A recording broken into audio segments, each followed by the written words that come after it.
నమస్తే vision news కు స్వాగతం. ఈనాటి వార్తలు.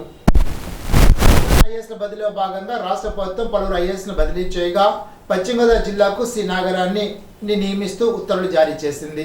పశ్చిమ గోదావరి జిల్లాకు వచ్చిన కలెక్టర్ను జిల్లా ఎస్పీ కలెక్టర్ కార్యాలయంలో మర్యాదపూర్వకంగా కలిసి అభినందనలు తెలిపారు. ఈ సందర్భంగా జిల్లాలో శాంతి భద్రతకు సంబంధించిన పలు అంశాలపై ఇరువురు చర్చించారు.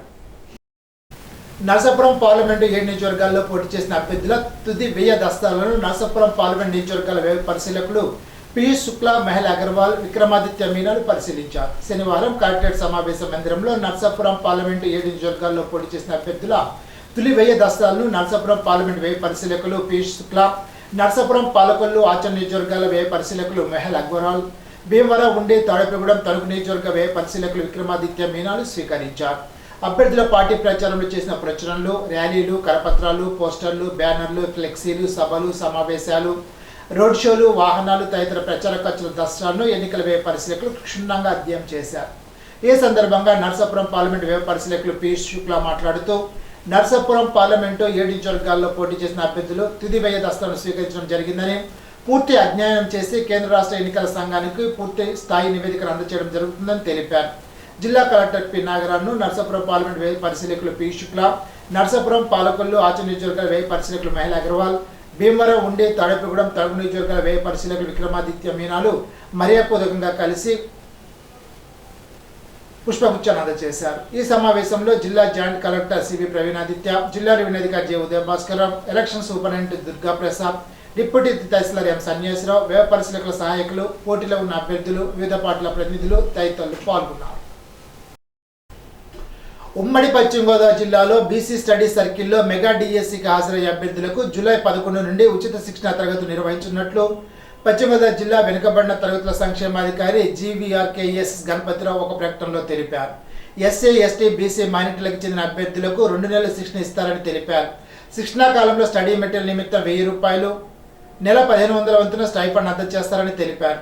ఆసక్తి గల వారు తమ ధృవీకరణ పత్రాలతో జూలై 8లోగా బీసీ స్టడీ సర్కిల్ని సంప్రదించాలని కోరారు. ఇతర వివరాలకు 9912394799 లేదా 8341991001ను సంప్రదించాలని కోరారు.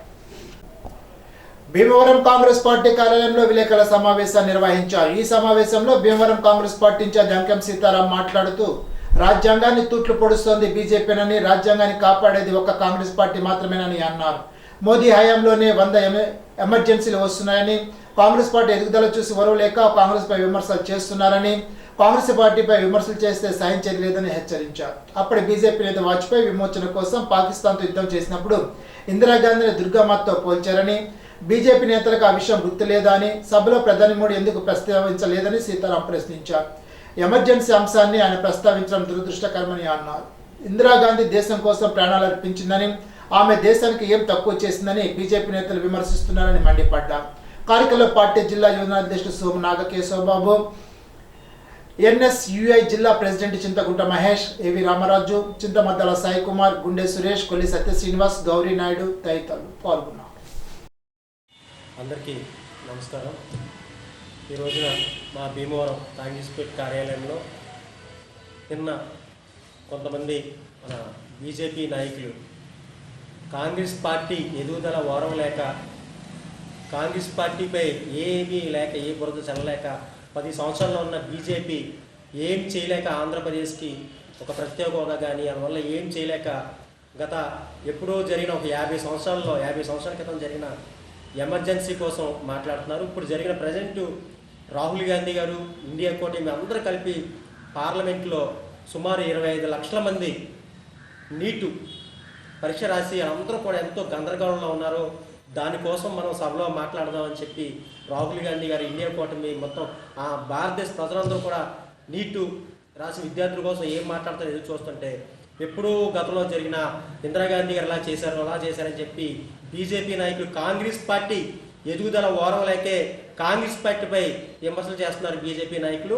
ఇందిరాగాంధీ గారు ఎమర్జెన్సీ తర్వాత ఎలక్షన్లో అతి భారీ మెజార్టీతోటి సుమారు 414 సీట్లతోటి కాంగ్రెస్ పార్టీ గెలిచి ఆయన ఇందిరాగాంధీ గారు రాజ్యభరణాలు రద్దు చేసి మన బ్యాంకులన్నీ కూడా జాతీయం చేసి భారతదేశం ఈరోజు ఇంత అభివృద్ధిలో ఉందంటే దానికి కారణం మన ఇందిరాగాంధీ గారు.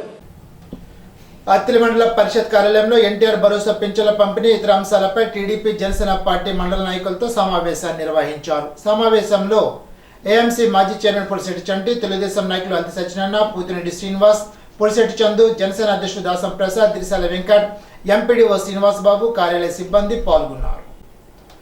తణుకు ఎస్సీఐఎం ప్రభుత్వ కళాశాలలో నూతనంగా ఏర్పాటు చేసిన కెమిస్ట్రీ రీసెర్చ్ ల్యాబ్కు 100 కంప్యూటర్ కుర్చీలను ఎమ్మెల్యే ఆర్మీ రాధాకృష్ణ ప్రారంభించారు. ఈ సందర్భంగా ఆయన మాట్లాడుతూ విద్యార్థులు ఒక గోల్ను పెట్టుకుని ముందుకు వెళ్లాలని అన్నారు.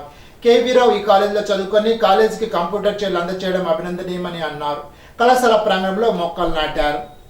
కార్యక్రమంలో కేవీరావు, చిలుకూరు రామకృష్ణ, ప్రిన్సిపాల్, తెలుగుదేశం పార్టీ రాష్ట్ర organising secretary Dommidi Venkata Sudhakar, Baswa Ramakrishna, BJP నాయకులు అయినంపూడి శ్రీదేవి, పట్న తెలుగుదేశం పార్టీ అధ్యక్షుడు వెంకటకృష్ణ, జనసేన పార్టీ పట్న అధ్యక్షుడు కోమిరెడ్డి శ్రీనివాస్, గొప్పాల ఇంద్రాదేవి, కళాశాల యాజమాన్యం తదితరులు పాల్గొన్నారు.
వచ్చేసింది madam, please comment to the dais madam. Thank you very much.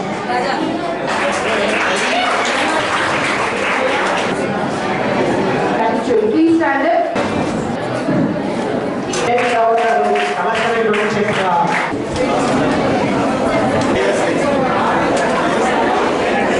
Army Ramakrishna గారు కళాశాల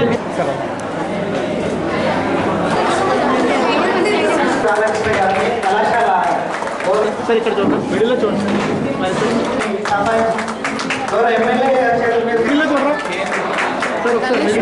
మీరందరూ కూడా మీ భవిష్యత్తుని నిర్ణయించుకునే విధంగా ఒక గోల్ని పెట్టుకుని ఆ గోల్ని ఏ విధంగా అచీవ్ చేయాలో మీరందరూ కూడా ఒక ప్రణాళిక ప్రకారం ముందుకు వెళ్ళాల్సినటువంటి అవసరం ఉంది. ఈరోజు మీరు చదువుతున్నటువంటి కాలేజీలో ఎంతోమంది డోనర్స్ వారు కష్టపడి సంపాదించి మీకోసం వారందరూ కూడా ఇక్కడ స్పెండ్ చేస్తున్నారు. డాక్టర్ కేవీరావు గారు ఎక్కడ అమెరికాలో స్థిరపడి ఇక్కడ ఆయన ఈ కాలేజీలో చదువుకొని ఈ కాలేజీకి ఏదో చేయాలనే తపంతో ఈ కాలేజీలో మెరుగైన సౌకర్యాలు అందించి దాని ద్వారా మీకు మంచి భవిష్యత్తు కల్పించాలన్న ఆలోచనతో ఆయన కోట్లాది రూపాయలు ఇక్కడ ఇవ్వడానికి సిద్ధంగా ఉన్నారు. అటువంటి వ్యక్తులు ఇస్తున్నటువంటి సపోర్ట్ని మీరందరూ కూడా స్ఫూర్తిగా తీసుకుని మీలాగా ఒక ఈ కాలేజీలో చదువుకున్నటువంటి వాళ్ళ వేదిక మీద ఉన్న వాళ్ళందరూ కూడా ఇదే కాలేజీలో చదివే చాలామంది అందరూ కూడా స్వశక్తితో కష్టపడి పైకి వచ్చారు. అదేవిధంగా మీరు కూడా భవిష్యత్తులో ఉన్నత స్థానానికి వెళ్ళే విధంగా ప్రతి ఒక్కరు కూడా కష్టపడండి, దాన్ని సాధించుకోండి, ఒక గోల్ పెట్టుకోండి, దాన్ని సాధించడానికి నిరంతరం కూడా కృషి చేయండి. ఈరోజు ఏదో గోల్ ఉందని కూర్చోవడం కాకుండా ఆ గోల్ని ఏ విధంగా అచీవ్ చేయాలనేది నిరంతరం కూడా అది కృషి చేయాల్సినటువంటి అవసరం ఉంది. ఈరోజు ముఖ్యంగా బాయ్స్ ఆర్ గర్ల్స్ ఇద్దరు కూడా అన్ని ఆపర్చునిటీస్ సమానంగా వస్తున్నాయి. ఇప్పుడు గర్ల్స్ కూడా చాలా ఆపర్చునిటీస్ ఉన్నాయి. మీరు చదువుకున్న చదువుకి ఒక గుర్తింపు వచ్చే విధంగా మీ కాళ్ళ మీద మీరు నిలబడే విధంగా దాన్ని కూడా మీరు ఒక టార్గెట్ పెట్టుకుని ముందుకెళ్తే చాలా బాగుంటుంది, మీ భవిష్యత్తుకి బాగుంటుందని ఈ సందర్భంగా తెలియజేసుకుంటాం. డిగ్రీలు సంపాదించడం అనేది is not the main goal. అది గోల్గా పెట్టుకోకూడదు. మీరు నాకేమొచ్చు అన్నది మీరు టెస్ట్ చేసుకోవాలి. నాకు ఏ జాబ్, ఒక జాబ్కి నేను అడ్వర్టైజ్ చేస్తే ఆ కంపెనీకి నేను ఏం చేయగలను అనేది కావాలి. సో అదే ఏంటంటే మీరు క్వశ్చన్ చేసుకోవాల్సింది డిగ్రీ రావడం ఒక ఎత్తు, సర్టిఫికెట్స్ అవి, మరి ఏంటంటే నేను ఏం చేయగలను నా ఎంప్లాయర్కి, నా వల్ల ప్రొడక్టివిటీ ఏంటి. ఇప్పుడు నాకు ఆయన 15,000 జీతం ఇస్తే ఆయన ₹1,00,000 లాభం వచ్చారనే పని చేయాలి అనేటువంటి దృక్పథం మీరు కల్పించుకుంటే చాలా అభివృద్ధిలోకి వస్తారు. నేనేం చేయగలను, నా దగ్గర ఉన్న స్కిల్ ఏంటి, మీ దగ్గర స్కిల్ ఏదైనా అవ్వచ్చు. Either it can be driving, it can be computer, it can be ఏదైనా కావచ్చు స్కిల్. ఆ స్కిల్ని మార్కెట్ చేసుకోవాలి మీరు. అదే ఏంటంటే కంప్యూటర్స్ నేర్చుకునే సరికాదు, దాన్ని ఆ స్కిల్ని మీరు మార్కెట్ చేసుకోవాలి, అడాప్టబిలిటీ చేసుకోవాలి. అది నేను అందరికీ నేను బాంబే యూనివర్సిటీలో లెక్చర్ ఇచ్చినప్పుడు కూడా మా స్టూడెంట్స్ చెప్పింది ఏంటంటే తనుకోట్లో జాతీయ లోక్ అదాలత్ను 4వ అదనపు జిల్లా జడ్జి డి సత్యవతి ఆధ్వర్యంలో నిర్వహించి మొత్తం 170 కేసులు రాజీ చేశారు. ఇందులో సివిల్ కేసులు 33, చెక్ బౌన్స్ కేసులు 13, క్రిమినల్ కేసులు 81, మోటార్ యాక్సిడెంట్ కేసులు 7, అడ్మిషన్ కేసులు 15, బ్యాంక్ ప్రీ లిటిగేషన్ కేసులు 3, టెలిఫోన్ బకాయి కేసులు 18 రాజీ చేశారు. 4వ అదనపు జడ్జి సత్యవతి మాట్లాడుతూ రాజీయే రాజమార్గం అని, లోక్ అదాలత్లో కేసులు రాజీ చేయడానికి వల్ల విలువైన సమయము, డబ్బు ఆదా అవుతాయని అన్నారు. Senior civil judge Krishna Satyalatha, principal senior civil judge Pottalanka Sairam, 2వ అదనపు junior civil judge A V Nagaraju, special court judge Chiranjeevirao, bar association అధ్యక్షుడు సూరంపూడి కామేష్, న్యాయవాదులు, పోలీస్ అధికారులు, బ్యాంక్ అధికారులు పాల్గొన్నారు.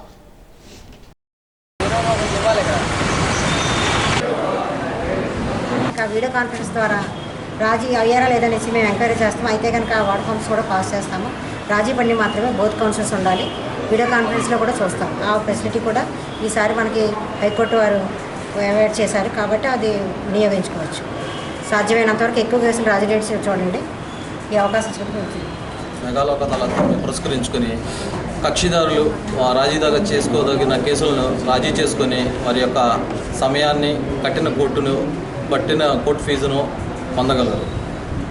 ఈ యొక్క లోక్ అదాలత్ ద్వారా పార్టీసీ యొక్క జడ్జిమెంట్ అనేది మా చేతుల్లో కాకుండా వాళ్ళ యొక్క కంట్రోల్లోనే ఉంటుంది. అంటే వాళ్ళ యొక్క కండిషన్స్ పెట్టుకుంటారో వాళ్ళ యొక్క కండిషన్స్ ప్రకారంగా వాళ్ళు కేసును కాంప్రమైజ్ చేసుకునే అవకాశం వాళ్ళకు ఉంటుంది. లోక్ అదాలత్ అనేది రాజమార్గం కనుక మీరు దాన్ని అనుసరిస్తే మీకు అన్ని సత్వర న్యాయం త్వరగా లభిస్తుంది. మరి ఈరోజు లోకాత్ ఏర్పాటు చేసేందుకు మరి దానికి వచ్చిన న్యాయమూర్తులకి ప్రత్యేకంగా ధన్యవాదాలు తెలియజేసుకున్నాం. ఈ కార్యక్రమం అంతా అద్భుతంగా జరుగుతుంది. అదేవిధంగా రాజమార్గం అని చెప్పి సుప్రీంకోర్టు వారు చెప్పినట్లుగా రాజీ చేసుకుంటాలోనే ఇద్దరు కక్షిదారులు కూడా లబ్ధిదారని చెప్పి ఇప్పుడు మన న్యాయమూర్తులు చెప్పినట్లుగా అందరూ కూడా రాజీ చేసుకుని చక్కగా ఆనందంగా ఉండవలసిందిగా కోరుకుంటున్నాం. తణుకు మున్సిపాలిటీ 6వ వార్డులో గల ఏకేటీపీ జెడ్పీ హై స్కూల్లో హెడ్ మాస్టర్ టి రామకృష్ణ ఆధ్వర్యంలో sub unit officer G Venkateswararao school అవర్లో మస్కిటో బ్రీడింగ్ సోర్సెస్ను, కిచెన్ రూమ్ను, తాగునీటిని పరిశీలించి సంబంధిత సిబ్బందికి తగు సూచనలు చేశారు. అనంతరం విద్యార్థులకు సీజనల్ డిసీజ్పై అవగాహన కల్పించారు. కార్యక్రమంలో ward health secretary Madhavi, health అసిస్టెంట్లు తాతాజీ, ఎం శ్రీనివాస్, ఆశా కార్యకర్త యు రమనాథ్ తదితరులు పాల్గొన్నారు. తణుకు నుండి హైదరాబాద్ బిహెచ్ఎల్కు నడుపుతున్న వెన్నెల స్లీపర్ బస్సు జూలై 1వ తారీఖు నుండి ప్రతిరోజు ఏర్పాటు చేస్తున్నట్లు డిపో మేనేజర్ సప్పా గిరిధర్ కుమార్ తెలిపారు. జిల్లా ప్రజా రవాణాధికారి ఎన్వీఆర్ వరప్రసాద్ సహకారంతో ఒకరోజు వెన్నెల స్లీపర్ సర్వీసెస్ నెంబర్ 4933 నడుపుతారని, ఈ బస్సు పెద్దలకు 1430 రూపాయలు, పిల్లలకు 1100 రూపాయలు వసూలు చేస్తారని అన్నారు. ఒకరోజు night rider sleeper service number 4933 ఏర్పాటు చేశామని తెలిపారు. ఈ బస్సుకు పెద్దలకు 1300, పిల్లలకు 1000 రూపాయలు, సీట్ పెద్దలకు 1120, పిల్లలకు 870 రూపాయలు వసూలు చేస్తారని అన్నారు. ఈ బస్సులకు ఆన్లైన్ రిజర్వేషన్ సౌకర్యం కలదని, తణుకు పరిసర ప్రాంత ప్రయాణికులు ఉపయోగించుకోవాలని డిపో మేనేజర్ గిరిధర్ కుమార్ తెలిపారు. రాష్ట్ర ప్రభుత్వం నిర్వహించే మెగా డిఎస్సిలో ట్రైన్డ్ బీఈడీలకు కూడా డిఎస్సి రాసేందుకు అనుమతి ఇవ్వాలని స్కూల్ టీచర్స్ ఫెడరేషన్ జిల్లా మాజీ ప్రధాన కార్యదర్శి జేఎస్వి జాకబ్ బాబు ప్రభుత్వాన్ని కోరారు. వారికి టెట్ రాసేందుకు కూడా అనుమతి ఇవ్వాలని కోరుతూ విద్యామంత్రి లోకేష్కు మెయిల్ ద్వారా తెలియజేసినట్లు తెలిపారు. పరిశుభ్రమైన ఆహారం, కలుషితం లేని నీరు తీసుకొని పరిసరాల పరిశుభ్రంగా ఉంచుకోవాలని పైడిపర్రు ఉన్నత పాఠశాల ప్రధానోపాధ్యాయుడు మూర్తి అన్నారు. ఆరోగ్య సేవా సిబ్బంది ఆధ్వర్యంలో డయేరియాపై జరిగిన అవగాహన కార్యక్రమంలో మాట్లాడారు. ఆరోగ్య కార్యదర్శి ఝాన్సీ రాణి, ఉపాధ్యాయులు రామలక్ష్మి, యేసుకృప తదితరులు పాల్గొన్నారు. ఇప్పుడు ఒక చిన్న బ్రేక్.